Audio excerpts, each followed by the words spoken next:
Corona से बचाव के लिए कोवैक्सीन को लेकर स्वास्थ्य मंत्री टीएस सिंहदेव ने कहा नहीं लगाना चाहिए। कोरोना से बचाव के लिए राजधानी समेत देश भर में अभी कोविशील्ड के टीके लगाए जा रहे हैं। इस बीच देश में ही निर्मित दूसरे टीके कोवैक्सीन के पहली खेप शनिवार को राजधानी पहुंच चुकी है। इस वैक्सीन के 37,500 टीके 5 बक्सों में भरकर यहां आए।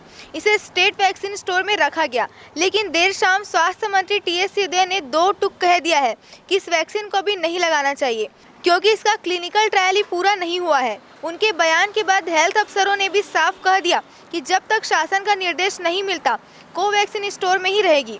फ्रंटलाइन हेल्थ वर्कर्स को पहले चरण में कोविशील्ड के टीके ही लगाए जाते रहेंगे। स्वास्थ्य मंत्री टीएस सिंहदेव ने साफ कह दिया कि अभी इस वैक्सीन के तीसरे चरण के ट्रायल की रिपोर्ट नहीं आई है, इसलिए इसका इस्तेमाल अभी नहीं करेंगे। मंत्री सिंहदेव ने कहा है कि मैंने केंद्रीय स्वास्थ्य मंत्री को चिट्ठी लिखी थी कि कोवैक्सीन छत्तीसगढ़ में नहीं भेजी जाए। इससे पहले टीके के फाइनल ट्रायल की रिपोर्ट देखनी चाहिए। इसके बाद भी इसके 37,000 से ज़्यादा टीके यहाँ भेज दिए गए। मेरा स्पष्ट मानना है कि अभी इन टीकों को नहीं लगाना चाहिए। जो लोग व्यक्तिगत तौर पर यह टीका लगवाना चाहते हैं वो लिखित कंसेंट देकर लगवा सकते हैं, लेकिन सरकार को इसे किसी को लगाने के लिए नहीं कहना चाहिए। जिस दिन कोवैक्सीन की तीसरी ट्रायल की कामयाब होने की रिपोर्ट आएगी उस दिन सबसे पहले मैं ही इसे लगवाऊंगा। मेरी राय यही है कि तब तक यह वैक्सीन स्टोर में ही रखनी चाहिए। कोवैक्सीन के टीकों का इस्तेमाल इसलिए भी नहीं किया जाना चाहिए क्योंकि यह अप्रैल में एक्सपायर्ड हो जाएंगे। द न्यूज़ रिपोर्टर के लिए मैं शुभांगी ठाकुर। केंद्र के कई मंत्रियों ने हाल में भारत को इलेक्ट्रिक कारों का हब बनाने की मंशा जाहिर की थी। सरकार के भीतर भी इस पर गहन चर्चा की गई और आगामी बजट में दुनिया के समक्ष भारत को इलेक्ट्रिक कारों का हब बनाने की तैयारी है। इस बारे में ऑटोमोबाइल उद्योग के साथ साथ इलेक्ट्रिक वाहनों के सुझाव देने वाली नीति आयोग की विशेष समूह को वित्त मंत्रालय में गहन विमर्श हो चुका है। नीति आयोग की तरफ से वित्त मंत्रालय को सौंपे गए सुझाव में कहा गया कि नीतिगत प्रोत्साहन से भारत इलेक्ट्रिक कार बाजार में छोटी कारों के निर्माण जैसी कहानियां दोहरा सकती है। भारत को दुनिया की छोटी कारों की राजधानी के तौर पर जाना जाता है। वित्त मंत्रालय ने यह भी बताया कि 4 दशक पहले अमेरिका व यूरोप कार कंपनियों ने चीन में प्लांट लगाई थी, तब भारत उस मौके का फ़ायदा उठाने में चूक गया। लेकिन इलेक्ट्रिक कारों में बड़े पैमानों पर उत्पादन अभी शुरू नहीं हुआ है और तकनीकी विकास का काम अभी जारी है। दूसरी तरफ वैश्विक माहौल की वजह से चीन को लेकर कई तरह की शंकाएं भी है। ऐसे में भारत इलेक्ट्रिक वाहनों से जुड़ी कंपनियों के बीच अपना पकड़ बना रहा है। सरकार में चल रहे मंथन के बारे में जानकारी रखने वाले एक अधिकारी के मुताबिक बजट की घोषणा का मोटे तौर पर उद्देश्य यह होगा कि सिर्फ टेस्ला जैसी बड़ी कंपनियों ही भारत में प्रति आकर्षित ना हो, छोटी कंपनियां भी भारत में निवेश करें और भारत को ऑटोमोबाइल सेक्टर में इलेक्ट्रिक कारों का हब बनाया जा सके। द न्यूज़ रिपोर्टर के लिए रोहित मिश्रा। किसान विरोधी बिल को लेकर अब महाराष्ट्र में भी प्रदर्शन शुरू हो गया है। मुंबई से नासिक की ओर मार्च निकालने की तैयारी कर रहे हैं किसान। साथ ही 26 जनवरी को दिल्ली पहुंचने की तैयारी में जुटे हुए हैं। आपको बता दें कि केंद्र के नए कृषि कानूनों के खिलाफ दिल्ली की सीमाओं पर किसानों का प्रदर्शन जारी है। गणतंत्र दिवस पर किसान ट्रैक्टर परेड निकालने वाले हैं। इसी बीच इनके समर्थन में रविवार को किसानों ने महाराष्ट्र से नासिक की ओर मार्च शुरू कर दिया है। अखिल भारतीय किसान सभा के बैनर तले यह प्रदर्शन हो रहा है। इनकी योजना मुंबई से इकट्ठा होने की है और फिर ये दिल्ली से रवाना होंगे। लगभग 15,000 किसानों ने शनिवार को नासिक से मुंबई तक अपना राज्यव्यापी वाहन शुरू किया है। सैकड़ों टेम्पो और अन्य वाहनों के साथ गोल्फ क्लब सदस्य मैदान की ओर मार्च शुरू हुई है। एक प्रदर्शनकारी ने कहा कि भाजपा सरकार द्वारा लाए गए 3 कृषि कानून किसान विरोधी हैं। हमारी आवाज़ महाराष्ट्र से मुंबई तक पहुंचनी चाहिए। हम मुंबई तक मार्च करेंगे और फिर 26 जनवरी को दिल्ली पहुंचेंगे।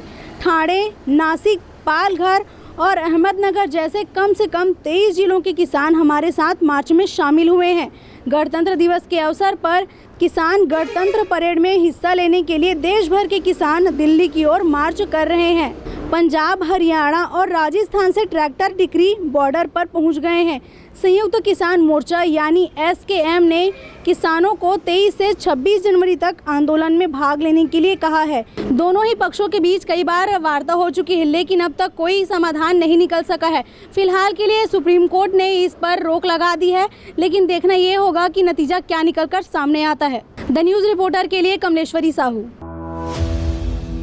यूँ तो देश में कई धर्मगुरुओं की बड़ी बड़ी कारनामे सामने आते रहती है और एक बार फिर ईसाई धर्मावलंबी जो गुरु हैं पॉल दिनाकरन, उनकी एक और कारनामा जो है सामने आया है। उनके यहाँ बड़े मात्रा में जो अवैध संपत्ति है उसका जखीरा बरामद किया गया है। एक छापे के जो बाद है उनके यहाँ से बड़ी मात्रा में जो ये जखीरा है वो बरामद किया गया है। बता दें कि पॉल दिनाकरन देश के नामी ईसाई धर्म प्रचारकों में से एक माने जाते हैं। वे तमिलनाडु के रहने वाले हैं और बड़े बड़े शहरों के साथ साथ दूसरे देशों में भी ये जाकर ईसाई धर्म का प्रचार करते हैं। उनके कई प्रायोजित कार्यक्रम भी टीवी चैनलों पर प्रसारित होते हैं। पॉल दिनाकरन के ठिकानों से करीब 118 करोड़ रुपए की संपत्ति का खुलासा हुआ है। आधिकारिक सूत्रों की माने तो दिनाकरन की संस्थाओं पर कर चोरी का भी आरोप है। इसी सिलसिले में विभाग ने उनके 25 ठिकानों पर छापेमार कार्रवाई की थी, जिसमें 118 करोड़ की संपत्ति का खुलासा हुआ है।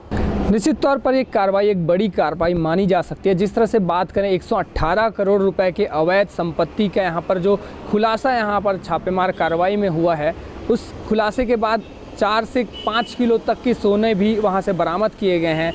वहीं बात करें इस तमाम बातों के बाद जो वहाँ से दस्तावेज जब्त किए गए हैं उनकी भी यहाँ पर लगातार जाँच की जा रही है। आगे क्या कुछ और खुलासे होते हैं या कुछ समय बाद साफ हो पाएगा।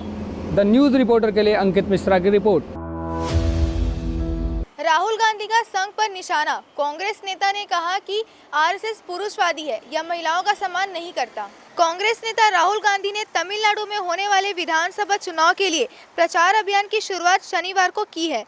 तिरुपुर में जनता को संबोधित करते हुए राहुल ने मोदी सरकार के साथ ही राष्ट्रीय स्वयंसेवक संघ यानी आरएसएस पर भी निशाना साधा।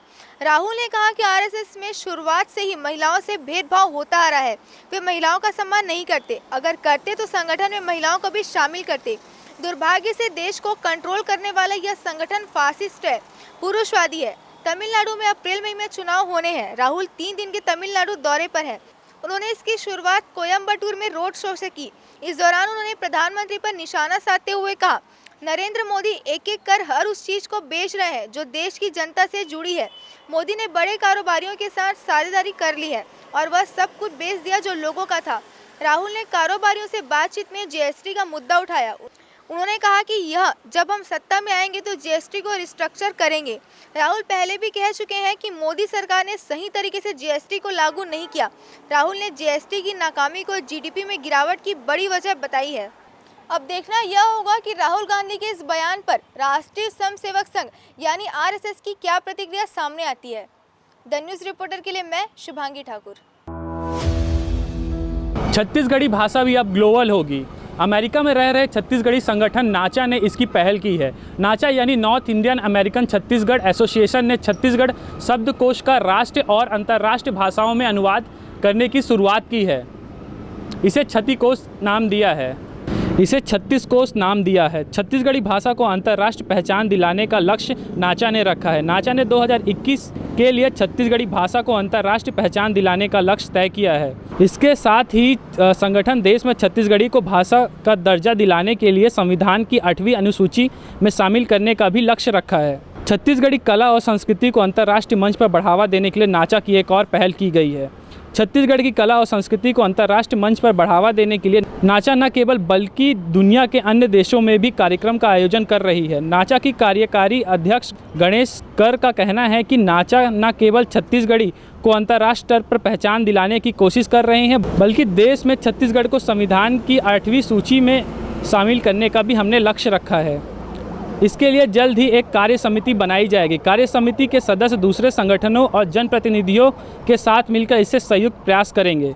नाचा के कार्यकारी अध्यक्ष ने कहा, छत्तीसगढ़ वैश्विक शब्दकोश डिजिटल प्लेटफॉर्म पर होगा उपलब्ध। कर के मुताबिक छत्तीसगढ़ी शब्दकोश 1,70,000 शब्दों की होगी, जिन्हें कोई भी छत्तीसकोश वेबसाइट ऐप्स पर उपयोग कर सकेगा और अंतर्राष्ट्रीय भाषा को छत्तीसगढ़ी में बदल सकेगा। द न्यूज़ रिपोर्टर के लिए रोहित मिश्रा।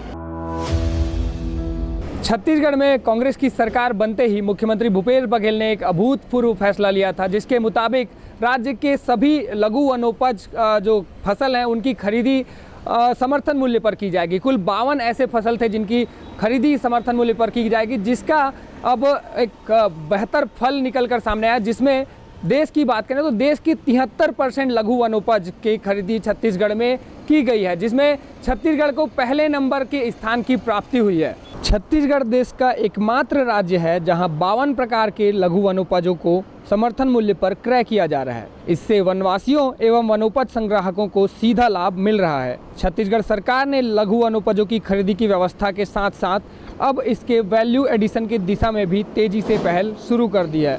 मुख्यमंत्री भूपेश बघेल की विशेष पहल पर वनोपज संग्राहकों को उनकी मेहनत का वाजिब मूल्य दिलाने के लिए लघु वनोपज के क्रय मूल्य में बढ़ोतरी के साथ साथ तेंदुपत्ता संग्रहण की दर को 2500 रुपये प्रति मानक बोरा से बढ़ाकर सीधे 4000 रुपये प्रति मानक बोरा किया गया। यही वजह रही कि लगभग 12 लाख तेंदुपत्ता संग्राहक परिवारों को प्रति वर्ष 225 करोड़ रुपए की अतिरिक्त मजदूरी के साथ 232 करोड़ रुपए का अतिरिक्त प्रोत्साहन पारिश्रमिक बोनस भी मिला है। इसके अलावा इमली, चिरौंजी गुठली, लाख, महुआ जैसे और भी अन्य वनोपज के फसल की खरीदी होने से उन क्षेत्र के किसानों को भी बेहतर आय की स्रोत की प्राप्ति हुई है। मुख्यमंत्री भूपेश बघेल की बात करें तो उनका एक और फैसला यहाँ सही साबित होता हुआ नजर आ रहा है। देश स्तर पर एक अच्छी पहचान यहाँ पर छत्तीसगढ़ को मिलने जा रही है और सीधे तौर पर बात करें तो पहले नंबर पर लघु वनोपजों की समर्थन मूल्य की खरीदारी पर आया है छत्तीसगढ़। तो एक बड़ी बात छत्तीसगढ़ के लिए मानी जा रही है। द न्यूज़ रिपोर्टर के लिए अंकित मिश्रा की रिपोर्ट। अयोध्या में बनने वाले राम मंदिर के लिए श्री राम मंदिर ट्रस्ट द्वारा धन संग्रहण किया जा रहा है। इसके लिए राम मंदिर के मॉडल का प्रतीकात्मक रूप रथ पर रखकर शहरों में रैलियां भी निकाली जा रही है। अयोध्या में बनने वाले राम मंदिर के प्रतीकात्मक मॉडल को रखकर रथ में यात्रा निकाली जा रही है।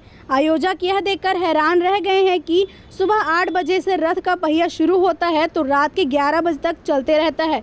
जिस मोहल्ले में रथ पहुंचता है वहां का पूरा माहौल राममय हो जा रहा है। राम के प्रति लोगों की आस्था या फिर श्रद्धा कहें इसे, रथ में राम के प्रतीकात्मक मॉडल पर ही धनराशि का दान कर रहे हैं।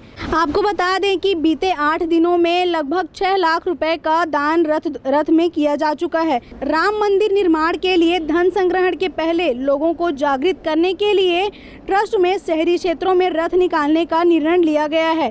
इसके लिए भी समय सीमा निर्धारित की गई है। सुबह 8 बजे से 12 बजे और शाम के वक्त 4 से रात्रि 8 बजे तक शहर व मोहल्लों में रथ निकालने का निर्णय लिया गया था, लेकिन रथ निकालने के प्रति लोगों का रुझान देखकर इसकी समय सीमा को बढ़ाकर सुबह 11 बजे से रात्रि 8 बजे तक कर दिया गया है। श्री राम मंदिर मॉडल का रथ जिस भी गली व मोहल्ले में जाता है, लोग उसके प्रति काफ़ी आकर्षित हो रहे हैं। लोगों द्वारा थाली सजाकर उसकी पूजा भी की जा रही है, साथ ही धनराशि का चढ़ावा भी किया जा रहा है।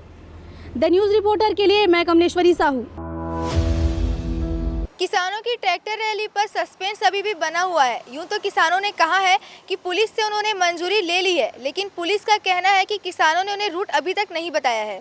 किसान संगठनों ने दावा किया है कि 26 जनवरी को किसान परेड के लिए दिल्ली पुलिस ने मंजूरी दे दी है। किसानों ने इसे किसान गणतंत्र परेड का नाम दिया है। उनका कहना है कि प्रदर्शनकारी ट्रैक्टरों पर सवार होकर 5 अलग अलग रास्तों से दिल्ली में दाखिल होंगे और इस दौरान करीब 100 किलोमीटर का रास्ता तय करेंगे। हालांकि पुलिस ने कहा कि बातचीत अभी आखिरी दौर में है। किसानों ने ट्रैक्टर परेड का रूट लिखित में नहीं दिया है। जब वो हमें रूट बताएंगे तब हम फैसला लेंगे। दिल्ली पुलिस ने सिंधु बॉर्डर से खरखौदा टोल प्लाजा का रूट परेड के लिए ऑफर किया था। यह रूट 63 किलोमीटर का है। किसान संगठनों ने तभी कहा था कि वो 100 किलोमीटर तक ट्रैक्टर परेड निकलवाना चाहते हैं। आंदोलन से जुड़े स्वराज इंडिया के अध्यक्ष योगेंद्र यादव ने शनिवार को ही कहा था कि दिल्ली पुलिस और किसानों की बातचीत नतीजे पर पहुंच चुकी है। 26 जनवरी को पुलिस बैरिकेड्स खोल देगी और हम लोग दिल्ली में दाखिल होंगे। हालांकि उन्होंने यह भी कहा कि इस रैली का फाइनल रूट रविवार को जारी किया जाएगा। कुछ रिपोर्ट्स में कहा जा रहा है कि किसान सिंधु टिकरी, गाजीपुर, पलवल और शाहजहांपुर बॉर्डर पॉइंट से दिल्ली में दाखिल होंगे। इस दौरान उन्हें शांतिपूर्ण तरीके से ट्रैक्टर रैली निकालनी होगी। हालांकि रैली के बाद प्रदर्शनकारियों को दिल्ली में रुकने की इजाज़त नहीं दी गई है। साथ ही यह निर्देश भी जारी किए गए हैं कि किसानों को उनके बॉर्डर पर वापस जाना पड़ेगा, जहां वह 2 महीने से आंदोलन कर रहे हैं। द न्यूज़ रिपोर्टर के लिए मैं शुभांगी ठाकुर।